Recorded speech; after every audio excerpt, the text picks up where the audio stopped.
So hello and family, I hope you all are extremely well. So আজকে তোমাদের যেটা discuss করবো সেটা হচ্ছে জেই মেন 2024 নিয়ে তোমাদের কি কি করতে হবে এবং কি কি করতে হবে না সে সমস্ত নিয়ে যাবতীয় ডিটেলস ভিডিও নিয়ে চলে এসেছি। তো তোমাদের দেখতে পাচ্ছ এখন আমি চলে এসেছি জেই মেনের যে অফিসিয়াল ওয়েবসাইট সেখানে। তো তোমরা এখানে আমি দেখো এই যে ওরা নিজেরা দিয়ে দিয়েছে যে মানে কি কি করতে হবে আর কি কি করতে হবে না। তো আমি সেখানে যাচ্ছি। দেখো এখানে লেখা আছে, দেখো দেখতে পাচ্ছ advisory and instruction for the candidates of joint entrance examination. তো তোমরা তো আশা করছি যারা মানে তোমরা প্রত্যেকেই তোমাদের অ্যাডমিট কার্ড তো পেয়ে গেছো। তো সিজন 1 কাল থেকে শুরু হচ্ছে, মানে আজ থেকে শুরু হচ্ছে। দেখো আজকে তো 24 তারিখ, আজ থেকে শুরু হচ্ছে। যার যে সেশনে পড়েছে, যদি আজকে কারো পরীক্ষা হয়ে গিয়ে থাকে বা নেক্সট সেশন মানে আফটারনুন শিফটে তোমাদের পরীক্ষা হবে বা এর পরে যে কোনো একটা ডেটে তোমাদের পরীক্ষা হবে, কি কি করা লাগবে এবং কি কি করা লাগবে না সমস্ত এই ভিডিওটা ডিটেলস ডিসকাস করবো। তো তোমরা ভিডিওটা গোটাটা দেখতে থাকো, স্কিপ না করে দেখো, কারণ প্রত্যেকটা জিনিস আমি ডিটেলস আলোচনা করে দিচ্ছি। আচ্ছা, তো প্রথমে দেখো লেখা আছে kindly keep in mind that কি কি লেখা আছে। তোমার যে অ্যাডমিট কার্ডটা, সেই অ্যাডমিট কার্ডে কিন্তু তোমাকে ডাউনলোড করতে হবে, সেটা তো বুঝতেই পারছো আশা করছি, এটা নতুন করে বলার কিছু নেই। তারপরে এগুলো চেক করবে, please check the following indicated on the admit card. যে রিপোর্টিং টাইম অ্যাট সেন্টার, কোন টাইমে রিপোর্টিং দিয়েছে। মানে ধরো তোমার যখন পরীক্ষা থাকে না, 8টা থেকে বা 9টা থেকে পরীক্ষা থাকে, তো সেখানে তোমাকে লেখা থাকে যে রিপোর্টিং টাইম হয়তো ধরো তোমার 8টা থেকে পরীক্ষা, তো রিপোর্টিং টাইম লেখা থাকবে 7টা 20। তো তোমাকে তখন সেখানে 7টা 20 আগে গিয়ে প্রেজেন্ট থাকতে হবে, তোমাকে ওখানে আগে কিন্তু প্রেজেন্ট হতে হবে। এবং তারপরে কি হয়, ওখানে তোমাদের চেকিং হয়। তো তারপর চেক ইন করার পর তোমাদেরকে অ্যাডমিট কার্ড এবং যা যা ডিটেলস তোমার ধরো আধার কার্ড এবং 2 কপি ফটো, সেগুলোকে নিয়ে তোমাকে কিন্তু ভেতরে রুমে প্রবেশ করতে হবে। তো সে কারণে দেখো এখানে লিখে দিয়েছে যে রিপোর্টিং টাইমগুলো ভালো করে দেখবে। সবার আগে কি দেখবে, সবার আগে দেখবে তোমার যে গেট ক্লোজিং টাইম এবং তোমার কোন ডেটে এক্সাম পড়েছে সেটা। মানে এটা কিন্তু বারবার দেখবে, কারণ এক্সাম ডেট না, মানে আমি বলছি পরীক্ষার টাইমে না মনে থাকে না যে যে হ্যাঁ পরীক্ষার টাইমটা এটা ঠিক আছে। তো বারবার দেখবে, বারবার দেখবে, মানে মাইন্ডে এটা মনে হয় যে হ্যাঁ আজকেই পরীক্ষাটা চলে গেল না, তো এরকম আর কি। তো সেই এক্সামিনেশন ডেটটা তোমার কিন্তু ভালো করে দেখবে। Shift and timing of test যেটা বললাম, আর কোন ভেন্যুতে তোমার টেস্টটা পড়েছে, মানে তোমার যে কোন জায়গা আর কি, তুমি যে 4টে সিটি চয়েস করেছিলে সেই 4টে সিটির মধ্যে কোন সিটিতে তোমার পড়েছে এবং কোন জায়গা, কোন সেন্টার, কোথায় লোকেটেড, সেটা শুধু বলে দেওয়া থাকে।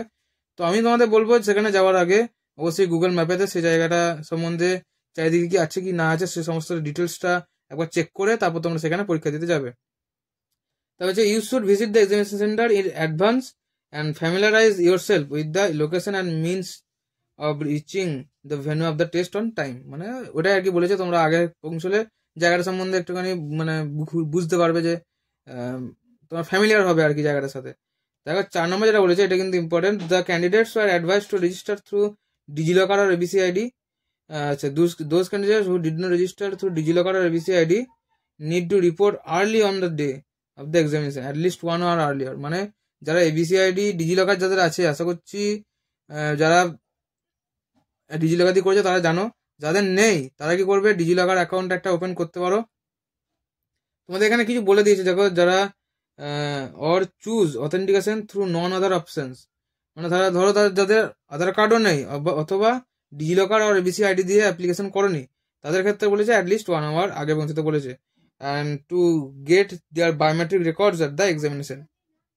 মানে ধরো অনেকে অ্যাডমিট কার্ড দিয়ে করেছে, তো সেই অ্যাডমিট কার্ড যারা দিয়েছো, যাদের হয়তো এবিসি আইডি বা ডিজিলকার কিছু নেই, তারা কিন্তু মানে মিনিমাম 1 ঘন্টা আগে সেখানে রিপোর্ট করবে। তোমাদের সেখানে কিছু চেক ইন হবে এবং তারপর তোমাদের সেখানে এক্সাম দিতে দেওয়া হবে।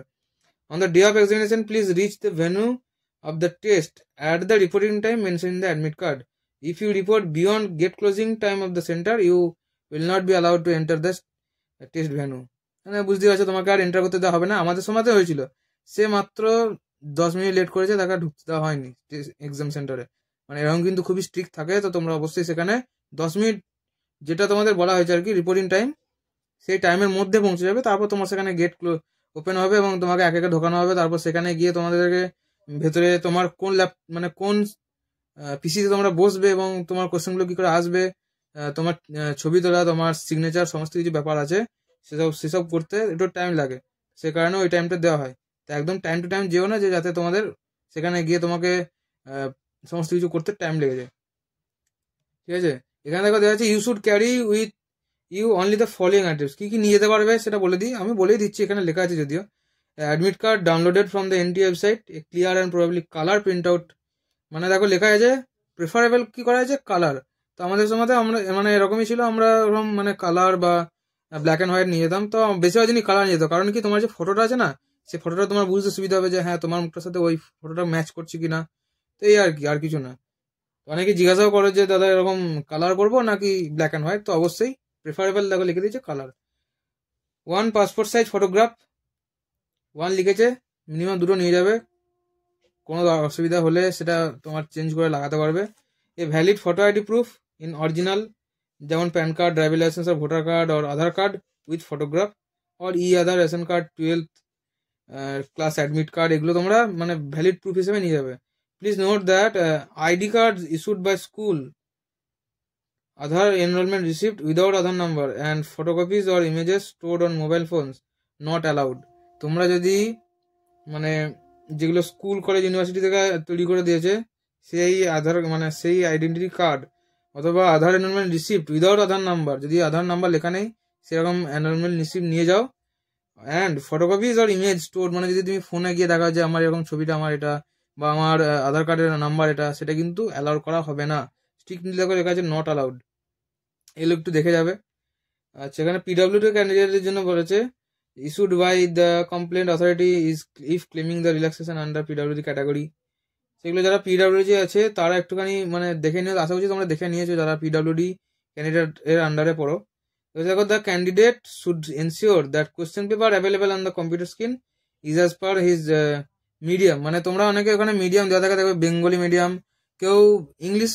ধরো তুমি বেঙ্গলি মিডিয়ামটা করলে তো তোমার সেখানে ইংলিশটাও প্রেফার হয়, ইংলিশটা মাস্ট দেওয়াই থাকে। এবং তুমি যদি প্রেফার করো যে আমি বাংলাতে দেবো তো সেক্ষেত্রে বাংলাতে দিতে পারো, বা তুমি হিন্দি যদি ভাবো যে আমি হিন্দিতে দেবো তো হিন্দি দিতে পারো। সেক্ষেত্রে কি হবে, তুমি ইংলিশটা কিন্তু কম্পালসারি তোমার মধ্যে থাকবেই। এবার তুমি প্রেফারেবল ল্যাঙ্গুয়েজ যেটা দেবে তুমি সেক্ষেত্রে ইংলিশ থেকে চেঞ্জ করে তুমি বাংলায় নিতে পারো। যদি তোমার হিন্দি দেওয়া থাকে তো ইংলিশ থেকে চেঞ্জ করে সেটা হিন্দি করতে পারো, কোশ্চেন সেম থাকবে। কিন্তু একটা জিনিস মাথায় রাখবে, যদি কোশ্চেনে কিছু মানে অন্য যে প্রেফারেবল তোমার ল্যাঙ্গুয়েজ চুজ করেছো, যদি সেখানে কোনো কিছু বুঝতে তোমার ভুল হয়ে থাকে এবং তুমি কিন্তু যদি ভুল অ্যান্সার দিয়ে থাকো তাতে কিন্তু এনটিএ দায়ী নয়। কারণ ওখানে লেখা থাকে যে ইংলিশ কোশ্চেনে যেটা দেওয়া আছে সেটা কিন্তু মানে তোমার একদম ওইটাই গ্রাহ্য, ওটা ছাড়া গ্রাহ্য নয়। যদি ওই কোশ্চেনে ভুল থাকে তাহলে তুমি মার্কস পাবে, কিন্তু যদি বাংলা ল্যাঙ্গুয়েজে তোমার বুঝতে অসুবিধা হয় এবং সেখানে কিছু ডাটা ভুল থাকে সেক্ষেত্রে কিন্তু তোমার মানে কিছু করার নেই। তুমি যদি ওটা ভুল অ্যান্সার দাও তো ওটা ভুল মানে রং -1 তুমি নেগেটিভ হবেই, ওটা কিছু করার নেই। দেখে লেখা আছে এখানে। আচ্ছা, ফর দ্য ড্রয়িং টেস্ট, মানে যারা আর কি আর্কিটেকচার পরীক্ষা দেবে সেটা তাদের জন্য জিওমেট্রি বক্স, পেন্সিল এগুলো নিয়ে যেতে পারবে। Candidate are not allowed to carry instruments, geometry, pencil box. আচ্ছা, এগুলো তো বলে দেওয়া আছে, মানে তোমরা কোনো ইলেকট্রনিক্স গ্যাজেট নিয়ে যেতে পারবে না, তোমাকে পুরোপুরি চেকিং করা হবে। তো সেখানে যদি মানে কিছু ধরো কি বলবো আয়রন টাইপ কিছু জিনিস, মেটাল কিছু ধরা পড়ে তো সেগুলোকে তোমাকে আগেই বের করে দিতে বলবে, না ধরা পড়লে সেসব কিছু অসুবিধা নেই। সেগুলো আমি আর কিছু বলছি না, তোমরা আশা করছি সমস্যাটা বুঝে গেছো যে কি কি বলতে চেয়েছে। আচ্ছা, এখানে দেখো লেখা আছে apart from the biometric attendance and frisking, blink paper, তোমাকে ব্ল্যাঙ্ক পেপার শিট দেওয়া হবে তোমাকে কি করতে সেখানে রাফ করার জন্য। রাফ তো করতে হবে, বুঝতে পারছো, ম্যাথ যারা করছো ম্যাথে 25 কোশ্চেন, কেমিস্ট্রি 25 কোশ্চেন। তোমার কেমিস্ট্রিতে তাও অর্গ্যানিকে ওসব জায়গাতে তোমার লাগবে না, কিন্তু ফিজিক্সে তোমার ম্যাথ করার জন্য তোমার কিন্তু লাগবেই অবশ্যই। তো সেখানে ব্ল্যাঙ্ক পেপার তোমাকে যত খুশি তুমি যটা যাবে ততগুলি দেওয়া হবে, কোনো ওটাতে ইস্যু হয় না। আচ্ছা, duly fill admit card must be dropped in the designated drop box. তো সেখানে একটা বক্স রাখা থাকে, সেটা কিন্তু আসার সময় তোমাকে বলবে ওখানে ড্রপ বক্সে ফেলে দিতে। তুমি যে ব্ল্যাঙ্ক যে সিটটা দেওয়া হবে সেটাকেও ফেলে দেবে ওখানে, আর সেটা ওখানে ওরা বলেই দেবে সবকিছু। আচ্ছা, তো এগুলো আমি আর কিছু বলছি না। তো তোমরা এখানে যেগুলো লেখা আছে প্রত্যেকটা মার্কস তোমরা বুঝতে পারছো। The section contains 20 questions for each subject, 20টা করে কোশ্চেন দেখো লেখা আছে। Each questions 4 only and only one of these 4 options must be, মানে একটা অপশন কারেক্ট হবে সেটা বলে দিয়েছে। সেক্ষেত্রে +4 -1 এগুলো তো জানা আছে, এগুলো আর কিছু বলছি না। তো তোমরা বুঝবে কি করে এবার ওখানে যে কোনটা কোন ক্ষেত্রে ব্যবহার হচ্ছে। দেখো তোমার ল্যাপটপের স্ক্রিনেতে তোমার যে ডেস্কটপটা থাকবে না সেখানে তো এরকম সাইন থাকবে, দেখো এরকম যেটা রেড সেটা হচ্ছে তুমি অ্যান্সার করোনি, you have not answer the question. যেটা গ্রিন সেটা you have answer the question, তুমি সেটা অ্যান্সার করেছো। আর তুমি যেটা ভিউ করেছো সেই ভিউটাকে দেখাবে যে তুমি সেখানে ভিউ করেছো। ধরো তুমি কোনো কোশ্চেন করেছো এবং সেখানে মার্ক অ্যাজ রিড করে রেখেছো, মানে ধরো তুমি চাইছো যে আমার এই অ্যান্সারটা আমি আরেকবার চেক করতে চাই পরে, তো সেক্ষেত্রে ওখানে মার্ক অ্যাজ রিভিউ বলে একটা অপশন আছে, ওইটাকে করে কিন্তু তোমরা পরে বুঝতে পারবে ওই কালারটা ইয়েলো হয়ে যায়। তোমরা পরে বুঝতে পারবে যে এখানে দেখো এখানে গ্রিন দেওয়া আছে কিন্তু এটা গ্রিন হয় না, ইয়েলো হয় আসা মানে। তো সেখানে তুমি বুঝতে পারবে যে হ্যাঁ এটা আমি মার্ক করে রেখেছিলাম, এই আর কি। তো তোমরা এরকম আপ অ্যান্ড ডাউন কি দিয়ে তোমরা ধরো কোনো অপশন বুঝতে পারছো না, তো তোমরা আপ অ্যান্ড ডাউন কি যেগুলো আছে আপ অ্যান্ড ডাউন কি দিয়ে তোমরা সেগুলোকে চেঞ্জ করে নিতে পারবে। মানে ধরো কোনো অপশনকে তুমি দেখতে পাচ্ছ না, তো ডাউন কি প্রেস করে সেটা ডাউনে করবে। এবং যারা আছে মানে তোমার ধরো এখানে গার্ডে থাকেন, তো তারা কিন্তু সমস্যাটা তোমাকে বলে দেবে, এবং যদি কোনো অসুবিধা হয় তাদেরকে জিজ্ঞাসা করো, তারা কিন্তু অনেক হেল্প করে দেয়। আর যদি তুমি সেভ অ্যান্ড নেক্সট করে দাও, তো সেখানে সেভ অ্যান্ড নেক্সট করলে তোমার একটা সেভ হয়ে তার নেক্সটে যাবে। এরকম কিছু নেই যে তুমি এটা সেভ করে দিচ্ছ মানে তোমার যে ওটা তুমি আর চেঞ্জ করতে পারবে না, এমন না। Click on the question number, দেখো এখানে লেখাই আছে note that using this option does not save your answer to the current question. Click on the question number and question palette at the right of the screen. তুমি এখানে দেখবে বাঁদিকে তুমি মানে কি বলবো, তোমার যে কোশ্চেন বাঁচটা আছে 25 কোশ্চেন তুমি সেখানে দেখতে হবে। তুমি ওখানে জাম্প করে ডাইরেক্ট 1 থেকে 20-তে যেতে পারো, 20 থেকে 15-এ যেতে পারো, 15 থেকে 10-এ যেতে পারো, 11 যেতে পারো, কোনো অসুবিধা নেই। আর এখানে আমি বলবো তোমার 7, দেখো click on 7 next to save your answer for the current question and then go to the next question. আর মার্ক ফর রিভিউ যেটা বললাম,